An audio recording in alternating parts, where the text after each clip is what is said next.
Hey guys, Insomnia here with some more AFK Arena. Today we're looking at hero typing, and this will be the final chapter of the hero typing. So it's going to be a little bit of a more lengthy video, but this will be the last hero typing, and then we'll go in to get into the formation building. So beyond factions, there are subclassifications into subsets. Really knowing your heroes, knowing their signature item, knowing what they can offer, and where they fit into team comps is vital. This is kind of a little bit of a different guide again. This covers the niche heroes, self-sufficient heroes, crowd control heroes, and summoning heroes. So let's go ahead and get into the video. I'm going to cover them a little bit quicker because it is a lot of material. So essential niche heroes are heroes that fill a very particular niche within a team comp. Examples are anti-burst heroes, anti-formation altering, anti-crowd control, disruption, delay, and executioner. Executioner are some of the heroes that have a huge finishing to take out some targets. So first one we're going to look at is Khazard. Khazard has anti-sustain, so the ability to actually do continuous damage when he has his ability up, anti-heal, anti-energy because he does have the point where he freezes them with his frozen beam and with his frozen mist ability, and an executioner where he's doing more damage to heroes once they hit a certain percentage. Taylene, of course, anti-burst, anti-opener, anti-execution, anti-formation altering, just because of how she runs around the battle. When she dies, she comes back. She actually has the ability to come back to life once she's down. Super powerful hero. Orthos is another one, anti-formation altering. Very cool hero. Anti-opener is, of course, Athalia. If you have a very strong opener, if you're putting them right on a specific target, that is going to alter your formation. She can actually cancel that raid out. Azizel, or Aziz, anti-nuking. He has the ability to actually stop heroes from casting their ultimate ability, which is just absolutely devastating to a lot of teams. As we get into the more practical heroes, such as Iran has the ability to really break up the sustainability of a team. When he's altering the formation, bringing them together, doing a lot of damage, some teams cannot succeed or do not unless they have the timer. He is a burst hero, so kind of countering that. Titus has the executioner ability. He can do a ton of damage, especially when a hero gets a little bit lower. Does a significant amount of damage to really finish off a hero, similar to what we have with Nara. Nara is another hero that with her signature item is very tough. Not only the impale, but her ultimate ability does a truckload of damage, which adds the life leech ability, so surviving her ability or her survivability with her signature item, which is very cool.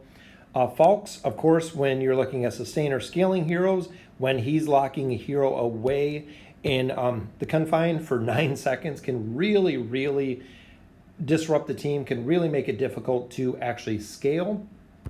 Thorin's another hero that is a very good example of a hero that can anti-burst just because of when he goes down, he actually gets right back up. Anti-opener and anti-formation altering. He's a hero that's not going to get pushed around the battlefield just because when they go to do the push, he does not move. So very cool.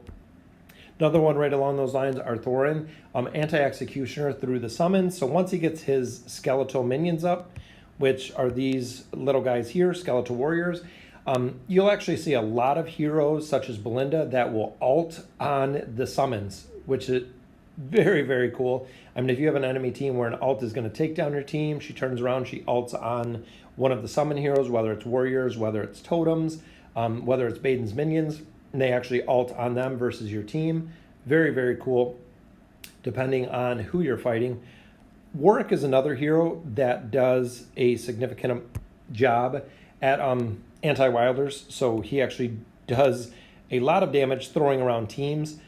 A lot of damage once he gets his shield up, which is through the Cardinal Rage ability, does a ton of damage once he gets his shield up.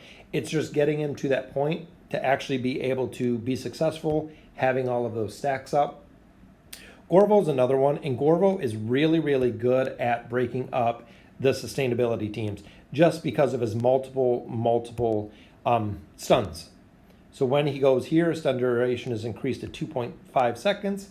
He has a stun here, he has a stun there. Battle Cry Taunt, so everyone actually attacks him. So the ability to kill other team members is taken away with Gorbo's ability, making them a lot less sustainable. And the final hero for the niche heroes is, of course, Hendrik. Hendrik has a really good ability to sustain, not only through his wall that he creates, giving him back additional hit points, which 7% of max health per second is absolutely huge. Anti-formation altering, he's a hero that does not get pushed back, and his anti-fatality. So if one of your back heroes are going to die, he will actually just hop right in their way, and he will go ahead and take the hit for them. That way they don't die. Second category we're going to look at is heavy crowd control heroes. These are heroes that contain at least 2 forms of crowd control in their toolkit. They're very, very flexible when it comes to the team. And the ability to crowd control, especially when you get into later chapters, is absolutely required. So first one we'll look at is Khazard, of course, with the Frozen Mist and the Frozen Beam, his 2 forms of CC. Athalia is another one. So we'll go ahead and get the Celestials and the Hypogeans out of the way. Through the Judgment and the Purging Frenzy, actually does 2 forms of crowd control. Same with Aziz, the Horrify and the Feeble Mind ability, does the same, 2 different forms of crowd control, as well as Orthos with the Enrita and the Heaven Vision, 2 forms of very, very strong, solid crowd control. And if you look running down this list, so Khazard, Athalia, Aziz, Orthos, we even have Tassie falls into the list. She actually has the Slumber ability and the Banish ability, so super powerful with those 2 abilities combined. Not only can she put the entire team to sleep for a certain amount, but she can also banish a hero right off the bat. Similar to Hendrik and his form of crowd control, he uses the Crippling Blow and the Shield Bash. So this is actually a Crippling Blow is an AoE stun, which is very, very cool, as well as the Shield Bash, which incorporates a stun as well. All of these heroes that you see with heavy crowd control, 2 or more abilities to crowd control, are in a majority of teams. So when you look at the comps in the team building, you're going to see these heroes fall into a lot of teams. Same with Nara. Nara has the Impale and the Dismember ability. The Impale ability has just such an effect when you can exactly target the hero that you're looking for. Once that target goes down, she'll actually impale another hero and just rinse and repeat, continue to go about just bringing more heroes and hopefully getting them low enough so she can ult and actually kill them. Gorbo's one of the only ones that have 3 abilities. He has the Dive Bomb, he has the Shell Shock, and he has the Battle Cry. The Battle Cry brings, like I said just a couple minutes ago, brings all the heroes to attack him. Portion of damage deflected is increased to 90%. So not only is everyone attacking him, is they're taking 90% of the damage back. So very, very powerful. A hero you don't hear much about, which I do like, is Isolde. Isolde has the Noxus Blast, which is super, super powerful because this has the ability to stun heroes for 3 seconds every 6 seconds. So as long as you have him up 30% health or higher, he actually uses his own health to do quite a bit more damage, followed by the Needle Strike is his second crowd control ability. And of course we have Warwick, which contains the Bone Breaker and the Bloodlust ability, both very, very good forms of crowd control. And the final one, which is probably one of the best forms of crowd control, is of course Pharrell. Pharrell has the Terrorize and the Accursed Arrow ability. Terrorize is just absolutely devastating, stun that lasts up to 3 seconds. So stunning 3 heroes for 3 seconds can make or break the actual entire battle. Same with the Accursed Arrow. Any spirits that are summoned due to one of his abilities will be targeted every 3 seconds, and it interrupts the enemy's attack each time they attack. That is the other big form of crowd control. A lot of people don't really see that, but his Accursed Arrow, so when they have the spirits on it, have a chance to interrupt their enemy's attack each time they attack. So super, super solid with the crowd control ability. Heavy crowd control, 2 or more. Like I said, when you look at the build, most of the heroes you see here, the Tassies, the Pharrells, Isolde, Nara, Khazard, Athalia, they are used in endgame formations always. Next we're going to look at is Self-Sufficient Heroes. these are the heroes that can really function independently within a team. Very, very good at duels, so one-on-one versus another hero. Typically, they have self-sustain, self-cleanse, self-peel, self-heal. They're very, very flexible in the team. So we'll just run through the list really quick. Taylene, because of her immortality, she actually has the ability to come back to life with her Phoenix Rising ability. When she dies, she turns into a fireball. She comes back. Same with Athalia, which is the opening priority mobility CC.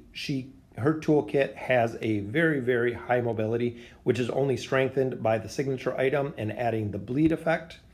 Orthos has zoning and scaling. Mahira is the damage reduction, CC, and the life.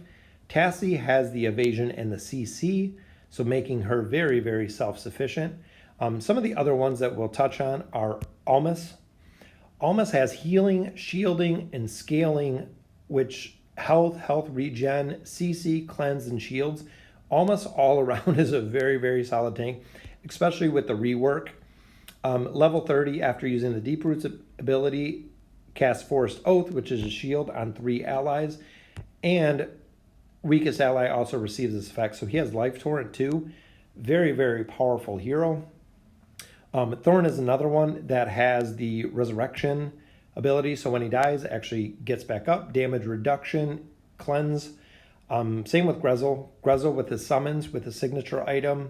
And he does have the damage reduction. He is one of the only heroes that have magic damage reduction, which is very, very powerful depending on the team that you're fighting. And he does bring his own heals. A couple other ones are Nara with the life leech ability through the signature item and opening priority that she can actually keep herself alive. Chimera, very, very self-sufficient with her self-healing. Most of her abilities give back. Soul Siphon gives back life. Her ultimate gives back life. So very, very powerful. And the more health she has, the more damage she does. So twofold, not only does she have 2 of her own heals, is she does have the ability to do more damage based on her life. Brutus is another one, and this is why Brutus and Chimera are 2 of the big carry tanks. He has the ability to self-heal, not only through the life leech, but through the ability and the signature item when he uses his ability. Invulnerability, which is absolutely huge. So he can actually go all the way down, similar to Thorin, similar to Taylene. He actually dies, pops the shield, usually always gets fully healed back up, and then goes right back at it. Same with Warwick. Warwick has the opening priority, and he scales once he gets his stacks. He is absolutely a monster to kill once he is kind of fully charged up, especially because of his signature item and the health regen. I mean, 5% health regen per second, coupled with the life leech ability and doing additional damage, just an absolute monster. I can't wait to build him out. Lucius, of course, we cannot make a video without talking about Lucius. He has a cleanse, he has a shield, he has a heal, he has a damage reduction. Just so many things that are in his toolkit, combined with his ability to actually nerf the enemy's energy regen with a signature item. Super powerful. The very last that we'll talk about is Zolrath. Zolrath has healing and the invulnerability. If he is still alive and he is the last hero, he actually does deja vu. So he'll actually turn back time, start the battle over. From the start of the battle, he steals 15% of the defense rating to strengthen himself up. So very, very unique hero, and he is primarily an assassin. Haven't used him very much, but heard some pretty cool things about him. He has kind of a very unique abilities. So the final heroes that we're going to talk about in our final video are these summoned heroes. If you've seen my videos or watched a couple of them, summoning heroes I have always loved, such as Nemitsu. Nemitsu actually creates totems, so he has the rejuvenating totem and the offensive totem. They are very, very reliant on summoning and very reliant on diverting the enemy damage. So when he creates an offensive totem, it pops up usually behind the enemy line. The enemy line actually turns around and starts attacking them versus doing damage to your heroes. And all of these heroes scale with time. So the more totems that Nemitsu is actually getting up will be beneficial, and you can actually kind of overrun the enemy team with totems and summons, and they excel against teams that have one or two nuke heroes that do really, really high burst damage, because they'll actually do the burst damage or alt on the totems or on the summons. So again, with Nemisu's totems, very, very cool. The other two, and of course, are in the Graveborn, which is Grizzled. He does the skeletal minions, and he actually raises them every time he uses his alt. But then his signature item is what makes him so unique and so devastating to a lot of teams, especially if it's a high burst team. Summons one skeletal warrior every 9 seconds behind the closest to the edge of the battlefield. So every 9 seconds, if you figure a battle's a minute 30, that is quite a few skeletons. I mean, you're talking, what, 6, 7, 8, 9 skeletons? If you get the level 30, 7.5 seconds, you actually get a couple more. And if you're lasting the whole battle, he is not only healing himself, but he's bringing up these skeletons, and heroes are focusing on these skeletons instead of focusing on Grizzle. And of course, the last one, which is Baden. A lot of people don't use Baden. I've used him quite a bit. I have him in some of my team comps because of his ability to use clones. Very, very cool abilities with his clones. Phantom Assassins summons a shadow that possesses 90% of his own health rating. So this one actually summons 2 clones, but he summons these little phantoms, summons a phantom behind a back that lasts for 6 seconds. So this is actually a small phantom. If you've used him, he comes up with these little small phantoms, and then his alt summons larger phantoms. Well, the signature item increases the phantom's health 15%, 30%, and then each time they disappear, he actually does Phantom Strike, which Phantom Strike is bringing up another phantom. So once you get him to plus 30, it's kind of crazy to see the amount of phantoms. And if heroes don't have AoE ability, or if they're nuke heroes, they can't get the phantoms down faster than Baden can bring the phantoms up. Also with Spectral Surge, Baden is also to mitigate 20% damage for every phantom that's on the battlefield. So he can mitigate a ton of damage. I believe with the rework, he is nerfed at 4 phantoms, so 80% damage reduction. But attack rating of all phantoms is increased up to 5%. So as he's getting more and more phantoms, he's doing more and more damage, and he's mitigating more and more damage from the battlefield. So very cool. So this one, we covered our heavy crowd control heroes. We covered the niche heroes, summon-orientated heroes, and the self-sufficient heroes. So let me know in the comments what you guys think. This is the last guide. The next one will be focused around the formation building, which is coming very soon. So let me know what you guys think of the guides. And as always, thank you.